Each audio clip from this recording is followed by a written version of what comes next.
రక్షకుడును మన ప్రభునైన యేసుక్రీస్తు నామంలో మీ అందరికీ హృదయపూర్వక వందనాలు. ఈరోజు దేవుని వాగ్దానము 39వ సంకీర్తన 7వ చరణము.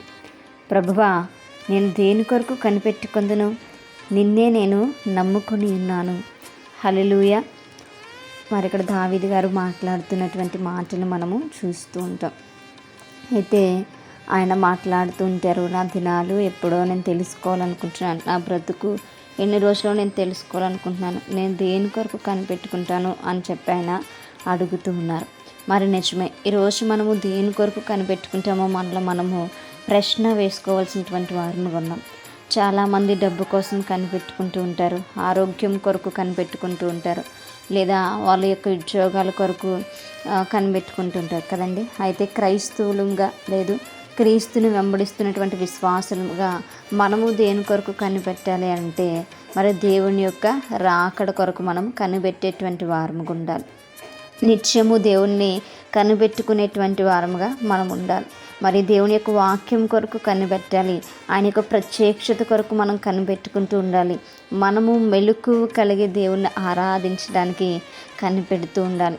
మరి ఎందుకు అనంటే మనము గనుక కనిపెట్టి దేవుని గనుక చూడలేకపోతే, మనం గనుక కనిపెట్టలేకపోతే ఆయన వచ్చి వెళ్ళిపోతాడు. ఆ రోజున మనము దుఃఖముతో నిండిపోతాం. కాబట్టి మన యొక్క విశ్వాస జీవితంలో మనము దేవుని కొరకు కనిపెట్టేటువంటి వారముగా ఉండాలి.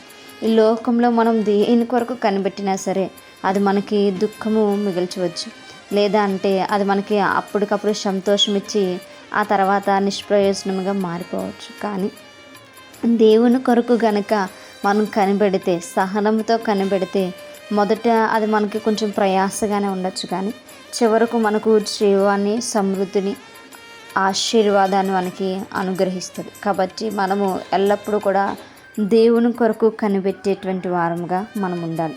మనం ఎవరిని నమ్ముకోవాలి అని అంటే దేవుని నమ్ముకోవాలి. నేను నిన్నే నమ్ముకొని ఉన్నాను అని మరి చాలా స్పష్టంగా దావీదు గారు ఇక్కడ తెలియచేస్తున్నారు. మరి మనం ఎప్పుడైనా ఒకసారి ప్రశ్నించుకున్నామా, మనం ఎవరిని నమ్ముతున్నాం, మనం ఎవరిపైన నమ్మకం అనేది ఉంచుతున్నాం? మన నమ్మకం ఎలా ఉంటుంది అని అంటే, మనకి ఏదైనా జ్వరం వచ్చినా, లేదు ఏదైనా అనారోగ్య సమస్య వచ్చినా మొట్టమొదటిగా మనము మన యొక్క వైద్యులను ఆశ్రయిస్తాము. అప్పటికే అది తగ్గకపోతే దేవుని యొద్దకు వస్తాం కదండి. మనకి ఏదైనా ఉద్యోగం కావాలంటే ఏ సోర్స్లో ఉద్యోగం వస్తుంది తెలిసిన వాళ్ళు ఎవరైనారా, ఈ ఎగ్జామ్ రాయాలి, ఆ ఎగ్జామ్ ఇవన్నీ అయిపోయినాక అప్పుడు మనకి ప్రార్థన అనేది గుర్తొస్తూ ఉంటుంది. ఇలా ప్రతి విషయంలో కూడా మొట్టమొదటిగా మనం ఏం చేస్తామంటే మనకున్నటువంటి రిసోర్సెస్, మనకున్నటువంటి బంధువులు, మనకున్నటువంటివన్నీ నెతికేసుకున్న తర్వాత దేవుని యొద్దకు వెళ్తాం. ప్రభువా, నీవే ఆధారమయ్యా. అయితే దేవుని యొక్క వాక్య భాగం సెలవిస్తుంది అది కాదు. మనం మొట్టమొదటిగా నమ్మవలసింది దేవుణ్ణి. ప్రభువా, నేను ఇది చేద్దాం అనుకున్నా, లేదు నాకు ఇలా ఉంది ప్రభువా, నీవే కార్యం జరిగించు. ప్రభువా, నేను నిన్నే నమ్ముకుంటున్నాను ప్రభువా, నీవే మొట్టమొదటిగా దేవుని పైన ఆధారపడిన తర్వాతనే మిగతా రిసోర్సెస్ వైపు మనం వెళ్ళాలి. అది కదా మరి నిజమైనటువంటి విశ్వాసం అంటే, అది కదా దేవుని పైన నమ్మకం అంటే. కానీ మనమేమో దానికి వ్యతిరేకంగా జీవిస్తుంటాం.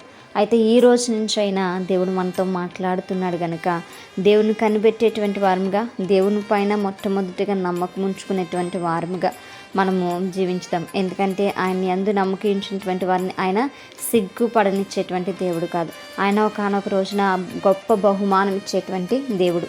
ఈ లోకాన్న మనకు ఆయన బహుమానం ఇవ్వలేకపోవచ్చేమో, కానీ పరలోక రాజ్యంలో ఖచ్చితంగా ఆయన మనకి బహుమానాన్ని ఇస్తాడు. ఎందుకంటే ఈ లోకంలో మనకి ఏమి కావాలో అవి మాత్రమే ఆయన మనకి అనుగ్రహించేటువంటి దేవుడు. కొన్ని సందర్భంలో మనం కోరుకున్నవి కూడా దేవుడు మనకు ఇవ్వడు. ఎందుకంటే అది మన క్షేమాన్ని దృష్టిలో పెట్టుకుని దేవుడు మనకి ఇవ్వాలా వద్దా అనేది ఆలోచిస్తుంటారు. మనకి ఏది అవసరమో అది మాత్రమే దేవుడు ఇస్తూ ఉంటాడు. కాబట్టి మనము ఎల్లప్పుడూ కూడా దేవునిపైన ఆధారపడి, దేవునిపైన నమ్మకం ఉంచుతూ, ఆయన యొక్క రాకడ కొరకు, ఆయన మన కొరకు ఉంచినటువంటి ఫలముల కొరకు కనిపెట్టుకుందాం. అటువంటి కృప దేవుడు మనందరికీ కూడా దయచేయనుగాక. మేము ప్రార్థించుకుందాం.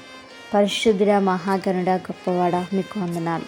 నిజమే ప్రభువా, హయా నీవే నా తండ్రి కార్యం జరిగించేటువంటి దేవుడు కనుక మొట్టమొదటిగా నీ పైన ఆధారపడి ప్రభా, తర్వాత నాయన లోకం వైపు చూచుట్టుకుని సహాయం దయచేయమని తండ్రి నాయన యేసయ్యా నీవే జ్ఞానం ఇచ్చి మా అందరినీ నడిపించమని వేడుకుంటూ ప్రార్థన దయచేసి మీ పాద సన్నిధికి చేర్చుకోమని ఏసే అతి పరిశుద్ధ నామంలో అతి ముఖ్యలు వినముగా బ్రతిమలాడి వేడుకుని పొందించిన మా ప్రియ పరలోకపు మా కన్న తండ్రి.